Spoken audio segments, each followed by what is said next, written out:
പ്രിയ കുടുംബാംഗങ്ങളെ, ഇന്ന് അമ്മയുടെ നടയിൽ വന്ന മക്കൾ ഒരുപാടായിരുന്നു. കോയമ്പത്തൂരിൽ നിന്നും മായന്നൂരിൽ നിന്നും പാലക്കാട് നിന്നൊക്കെ ഒരുപാട് മക്കളുകളുണ്ടായി.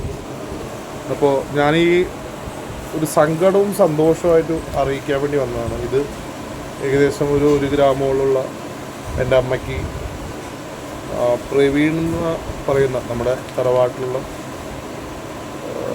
പ്രവീൺ എന്ന് തോന്നുന്നു ആ ചേട്ടൻ്റെ, അദ്ദേഹം നമുക്ക് കൊണ്ടു തന്നതാണ് അമ്മയ്ക്ക് ചേർത്താൻ. ഒരു വീട്ടിലാണെങ്കിൽ സാമ്പത്തികം കൊണ്ട് വീട് ജപ്തിയാവുന്ന അവസ്ഥയും വീട്ടിലെ രോഗപീഠകൾ കൊണ്ട് തുന്നം പാടി നിൽക്കണ നേരത്ത് അമ്മയെ പൂർണ്ണമായിട്ട് വിശ്വസിച്ചിട്ട് ഒരുപാടായി നമ്മുടെ കൂടെ വരുന്നു.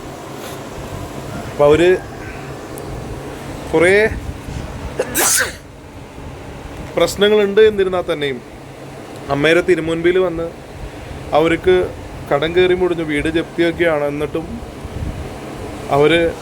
അവർക്ക് എന്തോ മുത്തൂറ്റിൻ്റെ എന്തോ ഗോൾഡ് കോയിൻ കിട്ടിയപ്പോൾ അത് എൻ്റെ കാളിക്ക് ശാന്തി ഗ്രൂപ്പിൽ മാല കിട്ടുന്നത് ഓരോന്നിടുമ്പോൾ ആ ചേട്ടൻ പാവം അമ്മയ്ക്ക് വേണ്ടി 1 ഗ്രാം ഉണ്ടെന്ന് തോന്നുന്നു ഒരു ലോക്കറ്റ് അദ്ദേഹത്തിൻ്റെ വൈഫിനിടാം, മക്കൾക്കിടാം. പക്ഷേ ഇന്നിപ്പോൾ എൻ്റെ കയ്യിലിപ്പോൾ കൊണ്ട് തന്ന് അദ്ദേഹം പോയി. അപ്പോൾ ഞാൻ പറഞ്ഞത് എന്താണെന്ന് വെച്ചാൽ, തമ്പുരാട്ടിയെ പൂർണ്ണമായിട്ട് വിശ്വസിക്കുമ്പോൾ എനിക്കത് തിരിച്ചു കൊടുക്കാൻ തോന്നിയില്ല. കാരണം അവരത്രയും സങ്കടത്തിലാണ്. അപ്പോൾ ഭഗവതിക്ക് അവരായി വെച്ച് നീട്ടിയത് ഇതിൻ്റെ 10 മടങ്ങ് ഇരട്ടിയായിട്ട് ദേവി നമുക്ക് അവർക്ക് തിരിച്ചു കൊടുക്കും, ജപ്തിയും വരില്ല. അപ്പോൾ കിട്ടിയ സന്തോഷം ഞാൻ അറിയിക്കുകയാണ്. ഇത്രയും നേരം രാവിലെ 7-8 മണിക്ക് തുടങ്ങിയ മുട്ടറക്കൽ ഇപ്പോൾ കഴിഞ്ഞേ ഉള്ളൂ. ഇന്ന് വൈകുന്നേരം മഹാപൗർണമിയാണ്. പൗർണമിയുടെ പൂജകളും കാര്യങ്ങളൊക്കെ ഉണ്ട്. അമ്മയ്ക്കൊരു തരി പൊന്നായാലും പണമായാലും അരിയായാലും പുഷ്പമായാലും എന്ത് കിട്ടിയാലും അമ്മയ്ക്ക് എല്ലാം തുല്യമാണ്. അപ്പോൾ ഇത്രയും ഗതികെട്ട് നിൽക്കുന്ന ഒരു കുടുംബം ഒരു തരി പൊന്ന് കിട്ടിയ, ഇപ്പോഴത്തെ പൊന്നിൻ്റെ വില അനുസരിച്ച് 6000-7000 ഒക്കെ ഉണ്ടെങ്കിൽ തന്നെ അവർക്ക് അതുകൊണ്ട് 100 കാര്യങ്ങളും മരുന്ന് മേടിക്കും. പക്ഷേ ആ ഏട്ടൻ്റെ കണ്ണുനീര് കൊണ്ടാണ് എനിക്ക് തന്നത്. ഇത് എൻ്റെ അമ്മയുടെ കഴുത്തിൽ ഞാനിന്ന് അണിയിക്കും.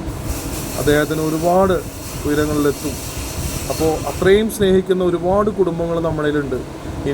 അപ്പോൾ ആ ചേച്ചിക്കുട്ടി പറയാം, ശാന്തി ഓരോ ദിവസം ഗ്രൂപ്പിലിടുന്നുണ്ട് 1 പവൻ്റെയും 2 പവൻ്റെയും, പിന്നെ അവിടെ അമ്മയ്ക്ക് അത് കിട്ടുന്നത്. ഞങ്ങൾക്കൊന്നും തരാനില്ല, പക്ഷേ അമ്മ കൈവിടില്ല എന്നുള്ള ഉറച്ച വിശ്വാസമാണ്. നമുക്കിവിടെ നിൽക്കാനും ഓരോ കാര്യങ്ങൾ ചെയ്യാനും രാവിലെ ഇത്രയും നേരം ഒരു തരി ഭക്ഷണം പോലും കഴിക്കാണ്ട് നമുക്ക് ഇരിക്കാനുള്ള ശക്തി തരുന്നത് കൂടപ്പിറപ്പുകളുടെ സ്നേഹങ്ങൾ കൊണ്ട് മാത്രമാണ്. അപ്പോൾ ആ സന്തോഷം അറിയിക്കുന്നു. വീണ്ടും പറയുകയാണ്, തിരുനടയിൽ ഒന്നും ഇല്ലാതെ സങ്കടം കൊണ്ട് നിൽക്കുന്ന കുടുംബം 1 ഗ്രാമിൻ്റെ ഒരു ചെറിയൊരു കുഞ്ഞു ലോക്കറ്റ്, ഇതിന് 10 പവൻ്റെ മൂല്യം ഞാൻ കണക്കാക്കി ഇന്ന് എൻ്റെ അമ്മയുടെ കഴുത്തിൽ പൗർണമി ദിനത്തിൽ സ്വർണം കിട്ടിയത് എൻ്റെ അമ്മയുടെ കണ്ടത്തിൽ അണിയിക്കും. എല്ലാവർക്കും നല്ലത് വരുത്തട്ടെ, എല്ലാ ഐശ്വര്യങ്ങളും ഉണ്ടാവട്ടെ.